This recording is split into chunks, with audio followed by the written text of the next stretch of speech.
कवठेमहाकाळ मराठी न्यूजमध्ये आपले स्वागत आहे. सांगली प्रतिनिधी विद्याधर लोंढे. देशिंग येथे महापरिनिर्वाण दिनानिमित्त बाबासाहेबांना अभिवादन. भारतीय संविधानाचे शिल्पकार, बोधिसत्व, महामानव, विश्वरत्न, परमपूज्य डॉक्टर बाबासाहेब आंबेडकर यांच्या 69व्या महापरिनिर्वाण दिनानिमित्त देशिंग येथे त्यांच्या पवित्र स्मृतीस अभिवादन करण्यात आले.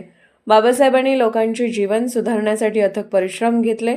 त्यांनी भेदभावाविरुद्ध लढा दिला. या दिवशी त्यांच्या कार्याची आणि त्यांनी भारतीय समाजात घडवून आणलेल्या बदलाची आठवण करतात. महापरिनिर्वाण दिन हा न्याय, समानता आणि निपक्षता या त्यांच्या मूल्यावर विचार करण्याची संधी देतो. त्यांची शिकवण आजही भारताला प्रभावित करते. आंबेडकरांचे 6 डिसेंबर 1956 रोजी दिल्ली येथे महापरिनिर्वाण झाले होते. याच्या दुसऱ्या दिवशी 7 डिसेंबर रोजी मुंबईतील चैत्यभूमी येथे त्यांच्यावर बौद्ध पद्धतीने अंतिम संस्कार करण्यात आले. निधनापूर्वी त्यांनी 14 ऑक्टोबर 1956 रोजी लक्षावधी अनुयायांसह बौद्ध धर्म स्वीकारला होता. आंबेडकर हे बौद्ध गुरु होते. यामुळे त्यांच्या पुण्यतिथीसाठी महापरिनिर्वाण हा बौद्ध संकल्पनेतील शब्द वापरण्यात आला आहे.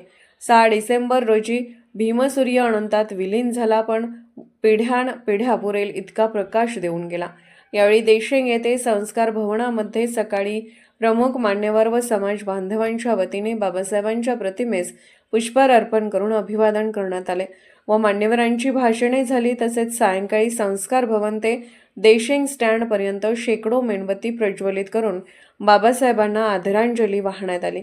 यावेळी राजकीय, सामाजिक कार्यकर्ते तसेच झुंजार कला क्रीडा मंडळ, संयुक्त न्यू भीमशक्ती प्रतिष्ठान आणि रमामाता महिला मंडळ तसेच गावातील ग्रामस्थ मोठ्या संख्येने उपस्थित होते.